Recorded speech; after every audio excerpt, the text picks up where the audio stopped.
ये जो सीजी व्यापम है ना, प्रयोगशाला परिचारक के लिए व्यापम का प्रीवियस ईयर जो क्वेश्चन का जो सीरीज चल रहा है पार्ट 2 होने वाला है। लेकिन ये प्रयोगशाला परिचारक ही नहीं, अन्य एग्जाम जहाँ पर जो है साइंस पूछा जाता है ना, वो सब के लिए क्या है उतना ही बोला जाए महत्वपूर्ण है ना। ये जो क्वेश्चन जो शामिल किए गए इसमें, ये CGPSC या सीजी व्यापम में आया हुआ जो प्रीवियस ईयर का क्वेश्चन है वो है ना। तो चलिए पहले क्वेश्चन पर चलते हैं हमारा, है ना। पहला क्वेश्चन ये बोलता है सूची 1 को सूची 2 से सम्मिलित कीजिए, है ना। इस प्रकार क्वेश्चन मैं करवाया हूँ, है ना। लेकिन ये जो क्वेश्चन है ये CGPSC 2015-10 में पूछा हुआ है ना। तो देखिए इसमें सम्मिलित हमको करना है ना, सूची 1 सूची 2 से। तो देखिए यहाँ पर दिया है मोतियाबिंद, ठीक है। मोतियाबिंद, है ना। मोतियाबिंद जो बीमारी है ये किस पर होता है, इसको किसको प्रभावित करता है, ये आँख को, है ना। तो ये हो गया इसका। निमोनिया जो होता है ये होता है किसको प्रभावित करता है, ये करता है फेफड़ा को, ठीक है ना। पीलिया किसको करता है, पीलिया लीवर को करता है। और पायरिया किसको बोलता है, ये करता है मसूड़े को, ठीक है। तो इस प्रकार से इसका जो हो गया मोतियाबिंद, है ना। मोतियाबिंद आँख मतलब 2, है ना। निमोनिया 3 और पीलिया 4 और पायरिया 1। इस प्रकार से इसका जो हो गया, है ना। देखें ऑप्शन में तो केवल देखें तो ऑप्शन बी में ही हमारा क्या है 2 है। तो यही आंसर हमारा क्या हो जाएगा, सही हो जाएगा, है ना। बाकी तो ये होगा ही नहीं, ये होगा नहीं, है ना। तो ये हमारा इस प्रकार से इसका जो है आंसर हो गया। तो देखिए और चलते हैं। देखिए मोतियाबिंद में क्या होता है, जो हमारा लेंस होता है ना, आँख के अंदर जो लेंस होता है, कौन सा लेंस होता है भाई, तो होता है उत्तल लेंस, ठीक है। उत्तल लेंस जो होता है उसके ऊपर एक क्या हो जाता है, मांसपेशियाँ आगे जो छा जाता है ना, आ जाता है, ऐसे अगर परत आ जाता है तो उसको हम लोग बोलते हैं क्या, मोतियाबिंद, ठीक है। मोतियाबिंद इसमें क्या होता है, निमोनिया इसमें प्रभावित अंग होता है फेफड़ा, है ना। फेफड़ा होता है, इसमें बोलते हैं फेफड़ा में जो है पानी भर जाता है ना, ऐसे बोलते हैं, है ना। फेफड़ा में क्या हो जाता है, पानी भर जाता है। और क्या होता है, ये प्रायः जो है बच्चों में होता है ना। ये बच्चों को होने वाली बीमारी है, ठीक। लेकिन ऐसा नहीं है कि वयस्क को नहीं हो सकता, उसको भी हो सकता है ना। तो ये बात, पीलिया जो होता है, पीलिया, है ना, पीलिया, हाँ जी। यहाँ पर पहला जो और क्या है, इसमें जो निमोनिया होता है बीमारी, ये हमारा क्या है, जो निमोनिया है ये बीमारी हमारा जीवाणु जनित रोग है, ठीक है। जीवाणु जनित रोग है, ठीक।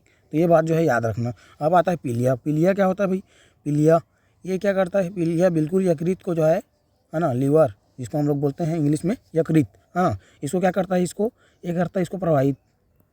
इसमें क्या होता है ना, इसमें क्या होता है, इसमें बताया था वहाँ, जिसमें क्या होता है, जो यकृत क्या करता है, पित्त, है ना, पित्त का जो निर्माण करता है, ठीक है। पित्त का जो निर्माण करता है, तो इसमें क्या हो जाता है, जो इसमें पीलिया जो बीमारी है, इसमें क्या हो जाता है, जो रोगी है उसको, है ना, उसके जो ब्लड में जो है वो पित्त की मात्रा बढ़ जाती है, ठीक है। और ऑक्सीजन की जो है कमी होने लगती है, ठीक है। तो पित्त की मात्रा क्या होती है, बढ़ने लगती है, और ऑक्सीजन की क्या होती है, कमी होती है, ठीक है। ये है। और क्या होता है, इसको हम लोग क्या बोलते हैं, और जो पीलिया है इसको और क्या बोलते हैं, पीलिया को हम लोग बोलते हैं, और इसको बोलते हैं हेपेटाइटिस, है ना। इसको बोलते हैं क्या, हेपेटाइटिस बोलते हैं, जॉन्डिस भी बोलते हैं। और पीलिया जो होता है ये हमारा क्या होता है, ये विषाणु जनित रोग होता है ना, विषाणु जनित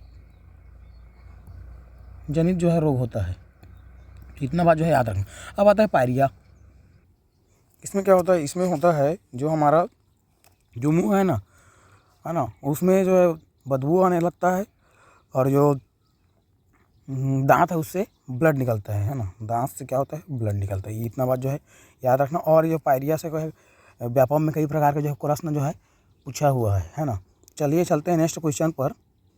नेक्स्ट क्वेश्चन है निम्नलिखित युग्म, है ना, निम्नलिखित युग्मों में से कौन सा गलत है, ये पूछ रहा है, ठीक है। ये जो प्रश्न आया हुआ है ये सीजी व्यापम में 2017 में पूछा हुआ है ना। तो देखिए यहाँ पर दिया है टिटनेस, ठीक है। टिटनेस क्या है, बैक्टीरिया, बैक्टीरिया जनित रोग है, ये जीवाणु जनित रोग है, बिल्कुल सही है। रेबीज वायरस जनित रोग है, ठीक है। डिप्थेरिया प्रोटोजोआ, प्रोटोजोआ से होता है, प्रोटोजोआ से नहीं होता भाई, ये प्रोटोजोआ से नहीं होता है, ये क्या होता है, ये जीवाणु जनित होता है, ठीक है। ये जीवाणु जनित होता है, क्या होता है, ये जीवाणु जनित होता है, ये बैक्टीरियल डिसीज है ये, ठीक है। तो ये हो गया। और जो क्या है, ये क्या करता है, इसमें जो है श्वसन तंत्र है ना, कौन, श्वसन तंत्र जो है प्रभावित होता है, ठीक। तो ये इसमें याद रखना है, क्या है, डिप्थेरिया जीवाणु जनित रोग है, ना कि प्रोटोजोआ जनित रोग। यहाँ पर बताता हूँ 1-2, ठीक है। प्रोटोजोआ जनित रोग जैसे कि ऊपर में आया हुआ था, ऊपर में क्या आया भाई, ऊपर में आया है पायरिया, ये पायरिया प्रोटोजोआ जनित रोग है, जो कि विटामिन सी की है ना कमी होने से हो जाए, खून निकलता है मसूड़े में, है ना। तो ये प्रोटोजोआ जनित रोग पायरिया हो गया। और मैं लिखवा देता हूँ यहाँ पर, क्या है, पेचिस, क्या है, पेचिस, मलेरिया, है ना, क्या, मलेरिया,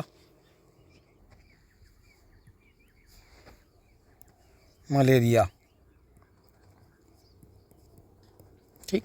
ये जो है प्रोटोजनित है ना, प्रोटोजोआ जनित रोग है, ठीक है ना। रेबीज ये भी वायरस से होता है, ठीक बात है। विषाणु से होता है। टिटनेस ये भी होता है ना। टिटनेस में क्या होता है भाई, ठीक है, इसमें प्रभावित क्या होता है, टिटनेस में प्रभावित क्या होता है, इसमें तंत्रिका तंत्र प्रभावित होता है ना। तंत्रिका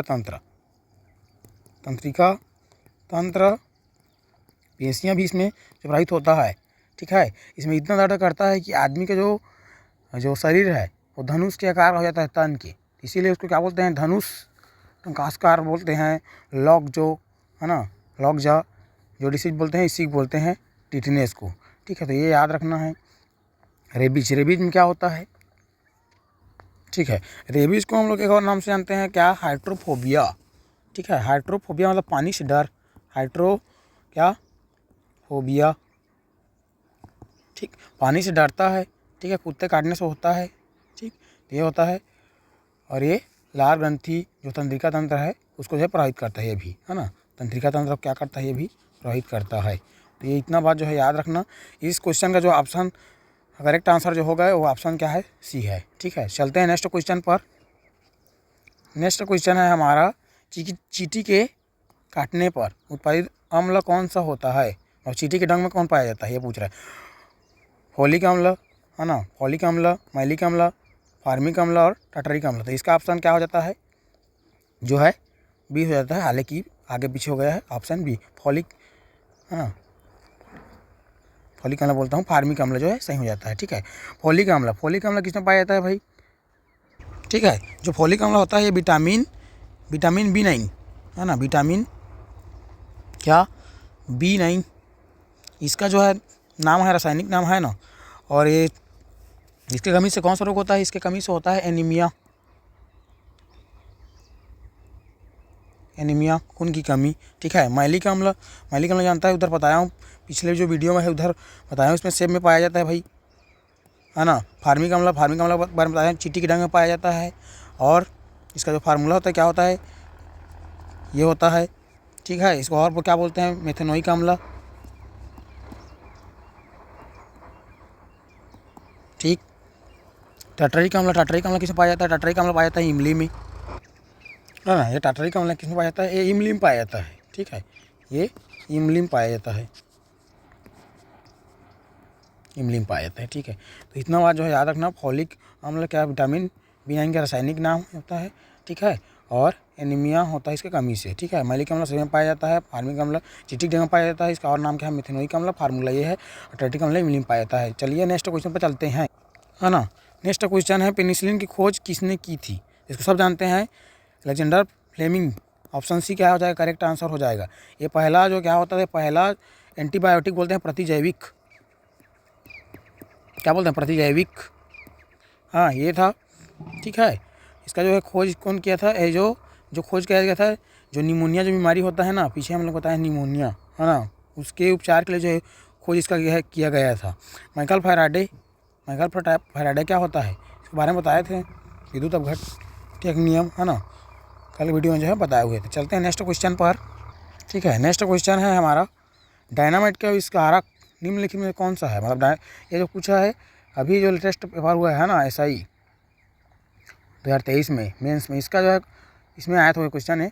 तो डायनामाइट का आविष्कारक कौन है पूछ रहा है, तो अल्बर्ट नोबल, अल्फ्रेड नोबल बोलते हैं, नोबेल, यही इसका जो है आविष्कारक है ना। ठीक है, जिन्होंने क्या किया था, डायनामाइट का जो क्या किया था आविष्कार जो है किया गया था इनके द्वारा। ठीक, आइंस्टीन को जानते हैं हम लोग, है ना, सापेक्षता का सिद्धांत, द्रव्यान ऊर्जा समीकरण, प्रकाश विद्युत प्रभाव, ये सब कल के वीडियो में जो है बताया हुआ हूँ, है ना। न्यूटन को बताया, न्यूटन गुरुत्वाकर्षण का नियम, गति के 3 नियम और प्रकाश वर्ण विक्षेपण, प्रकाश का वर्ण विक्षेपण, है ना, प्रकाश का वर्ण विक्षेपण से हम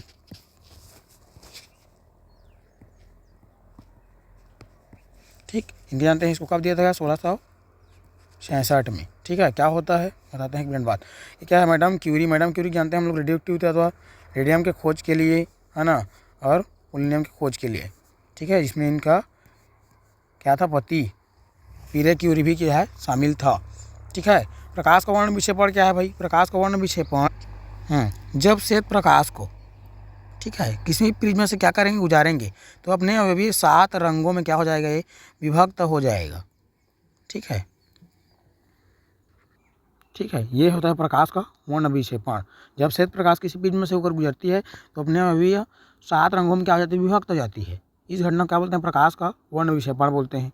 ठीक है, जो कि इसका जो ट्रिक है वैज्ञानिक हपीनागा, ये हमें जो है लिख दिया हूँ। सबसे अधिक जो जिसका क्या होता है विचलन होता है, वो होता है बैगनी का। ठीक है, सबसे कम विचलन किसका होता है, लाल कलर का।